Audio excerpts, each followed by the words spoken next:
Hi Short Circuit, I'm Luke, and today we're checking out the Apple Vision Pro 2, Apple Vision Pro M5, Apple Vision Pro late 2025 edition, whatever you want to call it. Just like last time, this thing is pretty heavy and really, really expensive. Unlike last time, it's coming with a M5 chip, just roaring fast processor in a spatial computing headset. Linus wanted to challenge me to check this out, considering I spent a bunch of money on a Bigscreen Beyond 2, and he's trying to make me regret it, but I won't. Wow, it really is very substantially heavy. That's even before you put it on your head. That's very interesting. I've been told there's tungsten weights in the back, so you could have a tungsten cube and a tungsten band. That's exciting. I'm an amateur at Apple unboxing experiences, so I've been told, oh, there is more under the box, under the headset. That makes complete sense. So let's see what's in here. First thing I see here is their battery. It has a relatively long cable and kind of locks into the side. This will apparently give you 2.5 hours of general use and up to 3 hours of video playback, which to me it's a little bit surprising that the video playback is longer than the general use. So I'm wondering what their general use is. You've got what looks like a C-to-C cable. The power adapter that it comes with is their new 40-watt dynamic power adapter with 60-watt max. This launched with their iPhone 17 lineup that recently came out. And we have a Labs article that if it's not up yet when you're watching this, it will be up very soon, diving into what the benefits or lack thereof of this thing are. But it's interesting that this came by default in the box, although if you're paying $37 billion for your headset, then maybe it could make sense. Ah, and another band? I don't mind there being an additional one, that's cool. I think that's it for what's in the box other than the headset. Headset has a cover on it, just like last time, and some fingerprints. Sorry. This says W on it, and this says W+. Are we sure they're the same? The W+ one is definitely thicker. In regards to immediate impressions, well, it's exactly the same as last time. The headband strap is obviously different, but everything else feels the same. It's been a while since I used one of these, but even like the little flappy thing here I think was there. Everything else seems exactly the same. I've seen them lined up against each other before and they looked, again, exactly the same. Really what we have going on for the vast majority of users is going to be the headband and the chip that are different. And the chip results in some performance improvements. In more specific terms, your refresh rate is going from 100 Hertz to 120 Hertz, which is admittedly pretty nice. And they say there's 10% more pixels rendered on the same screen, which we're pretty sure has something to do with foveated rendering, but we're not sure if that means higher quality in the same area or a wider area when they're doing foveated rendering. I'm sure it's just better. I still think that while the design is better, with the first one, whatever you want to call the first Apple Vision Pro, people noted that it rested really, really hard on your nose bridge. So relatively quickly, Apple had out a behind the head and over the head band that you could buy. But it was very simple, and a lot of people called it like a diaper strap. This one, in my opinion, really doesn't look like that much better. I still think it's kind of goofy. Like if I slap this on, whoa, that's way too tight. I mean, that's nice, that feels good. Do I look goofy? Do I look like I have a jock strap attached to my head right now?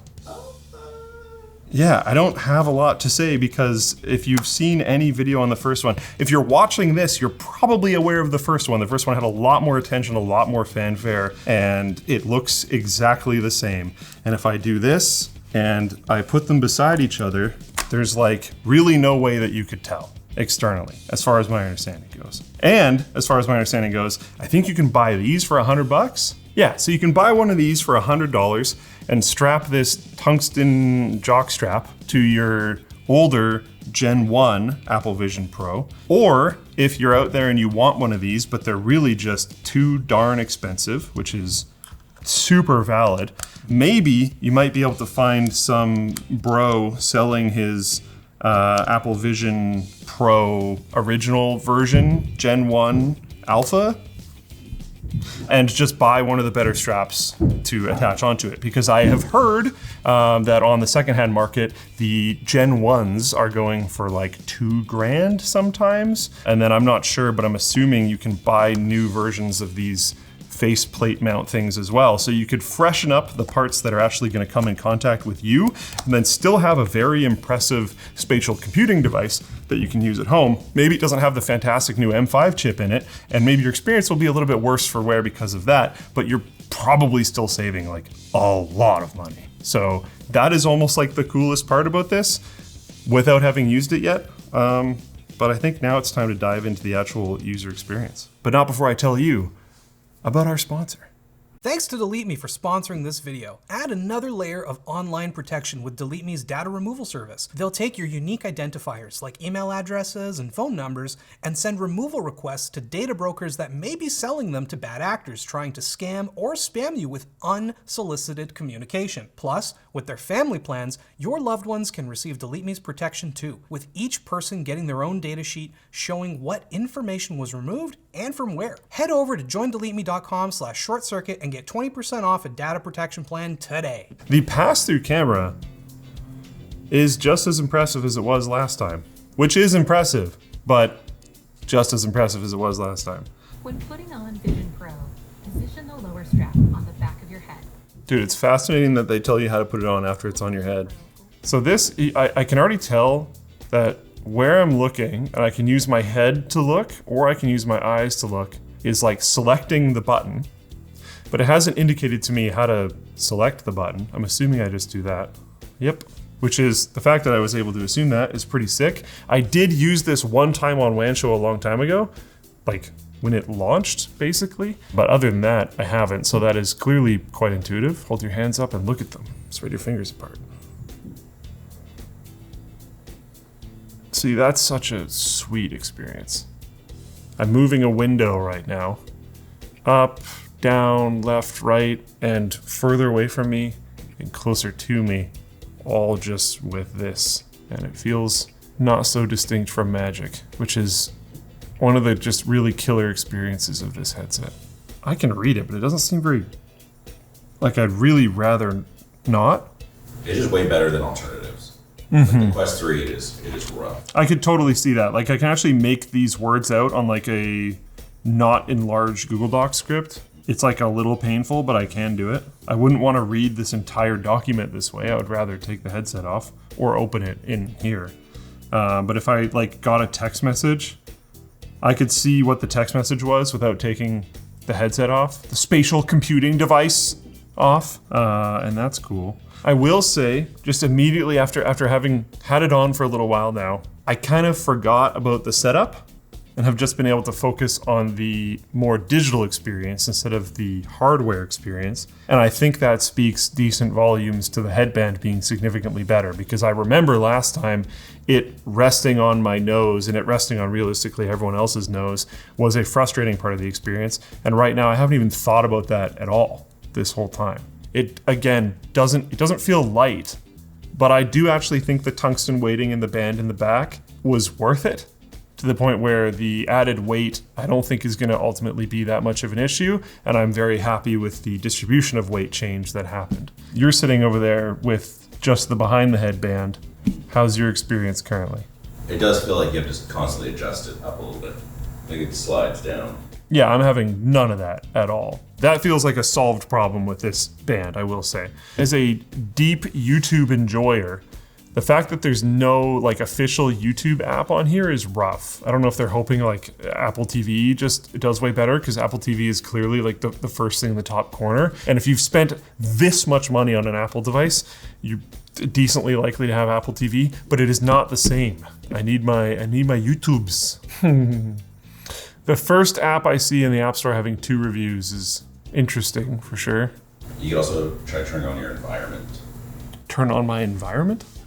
Oh, yeah, screw you guys. I'm out of here. Cool. Let's play Lego. Yeah, Linus, pay me to play Lego on shift. Idiot. This is kind of neat. If I spent this much money on a headset, I think I could afford actual Lego, and then would probably want to play with actual Lego. It still feels like we're in VR headset tech demo land, but it's pretty sweet. It looks like a thrilling experience. I'm stoked. I'm having so much fun. There's quite a bit of light leakage Like around my nose, I can see a fair amount of light leakage, and I don't think there's any solving that for me. Like if I make it really low or anything, nothing happens. And now I'm gonna go into Safari. I'm trying to type in a domain, and it's making my brain want to bleed a little bit. Does it have a speech entry? Enabled to, it wasn't a name, okay. Floatplane.com. Oh! Does it work? It's working. So I'm watching Floatplane on my side, on my little side screen over here. I'm gonna play that. So you can only play one video at a time, is that right? Oh, whoop. Hello? Okay, this whole DRM thing where you can't see stuff sucks. Holy crap. You can't even like move the window or close it. Yeah, it just like ruins your experience. That is horrible. At least indicate to me that like something's happening. I don't think I can even close it. You must stop recording. Yeah, which sucks because I just started recording. Okay, the other thing that I want to try, because Floatplane is working great. The other thing that I want to try is going to YouTube. So you can watch YouTube, it just has to be through the browser. Okay, well, I mean, the fact that YouTube works totally fine in the browser and the fact that you can have multiple tabs of Safari open makes me not overly concerned about there being no YouTube app. It seems to work perfectly fine. Like the YouTube app was immediately responsive. It has my suggestions here, you know, I can click on things. I can even doom scroll and watch shorts, I'm assuming. Are any of these gonna work? Okay, so there's little things like I can't seem to scroll left and right with the shorts, but that's probably a good thing. Hopefully I'll watch less of them. Honestly, this way it feels like I'm not gonna get annoyed by annoying YouTube notifications, so I'd probably prefer that anyways. This device to me feels more like a desktop experience than a mobile phone, so I would use YouTube in a web browser on my desktop anyways, so I don't care. That's totally fine. The immersive photo is really cool. This does feel like a superior way to view this photo, especially like looking and seeing the tracks and feeling like the tracks are actually closer to me of like a car that drove by is really cool. This is a sweet experience. Is it a sweet experience worth, what is it, $3,500 US? Yeah. No. I feel limited. I feel mostly limited by the fact that there doesn't seem like there's actually a ton going on. The App Store, the things that it does have, having like very, very few reviews feels indicative of it probably not having a great, okay, this being for work makes a ton of sense. It's like, what are the common apps? And it's like Marvel What If, an immersive story, which feels like a made for this type thing. TikTok, Disney Plus, Red Bull TV, sure, sounds good. Space Vision, and then the first thing that doesn't feel like super first party is Microsoft Excel. Yeah. Now we're looking at the Mac Virtual Display where I have Bell's laptop in front of me and I can kind of project his laptop screen up into my spatial computing realm. I can change its kind of format so I can go standard wide or ultra wide. I can resize it by grabbing the corner and dragging this way. I can grab the bar at the bottom just like everything else, bring it closer, push it further away, left, right, up, down, all that fun stuff. But it's effectively the laptop, the screen of the laptop that's in front of me. Now, the laptop screen is black, so I'm not able to do like a dual monitor thing right now. I know that's something people have complained about, and I kind of agreed with them until now, I guess. I'm sure if I had a stand to put my laptop up so that the screen was up here, it would be kind of nice, I guess, maybe. But this feels like all I need, considering I have my own Safari, I have my own whatever else I want. Having my computer here, which also has all its own windows, I don't really feel like I need a second screen. I don't think it would be a bad thing if it supported it, but I don't feel like I'm missing it, having it down here. The input latency feels pretty good. It's not like I'm playing games, I'm just moving the mouse on the desktop, but it's about what I would expect or better than from this experience. Where are the speakers? Are they in the like arms on the side here? Yeah, that little bulbs. Yeah, yeah.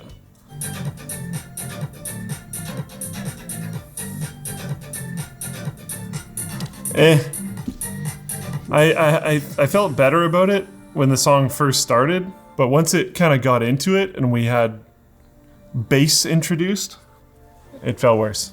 I mean, they're not headphones. You could wear these with AirPods, I'm sure.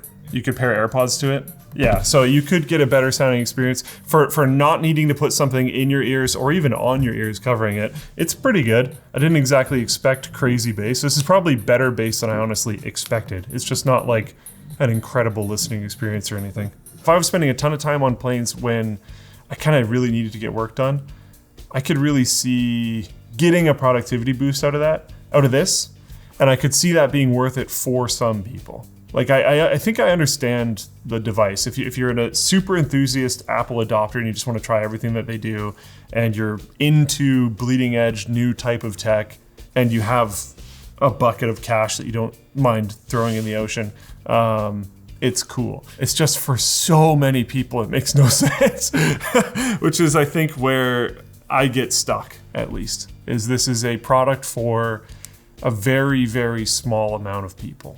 It's not a product for no one. It's just a product for probably not you. I don't regret my Bigscreen Beyond 2 at all, primarily because they're for completely different use cases. But it's cool if you have the money and have the use case, which is unlikely. But what is likely is that you want to subscribe to ShortCircuit. Got him. Check out the actually one other time that I've done a ShortCircuit, which I completely forgot about, which is the mineral oil video thing that I did at Computex a bit ago.